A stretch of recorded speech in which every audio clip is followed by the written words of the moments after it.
কালি যোৱা ৰাতি মই গম পালোঁ যে মোৰ ল'ৰা ৰকিবুলৰ এগেইনষ্টত কিবা এফআইআৰ হৈছে আৰু পুলিচে বিচাৰি থাকক গম পালোঁ মোৰ কথা কৈছে।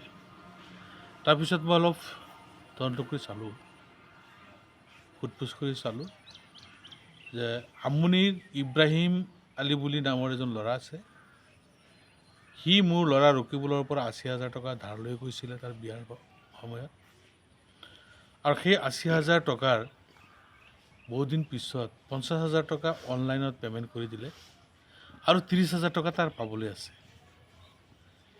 আৰু সেই ইব্ৰাহিম আলী তেলচুৰি সংক্ৰান্তত ১ তাৰিখে নে ২ তাৰিখে এৰেষ্ট হৈছে।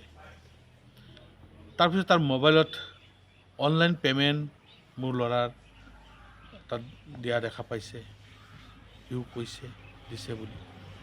সেই অনলাইন যোগে তাৰ পৰা ৫০,০০০ টকা তাৰ পৰা যে আহিছে মোৰ ল'ৰাৰ একাউণ্টত, সেইটোৱে পাক লগাই মানে তেওঁলোকৰ লগত জড়িত কৰি আছে। তো মোৰ কথাটো হ'ল এইটোৱেই যে মই অসম বিধানসভাৰ সদস্য, মই আইন কেতিয়াও ভংগ নকৰোঁ। আইনৰ মতে আইনে গতি কৰিব, আইনত সহযোগ কৰিম, আৰক্ষীক সহযোগ কৰিম, কিন্তু মই ন্যায় বিচাৰিছোঁ।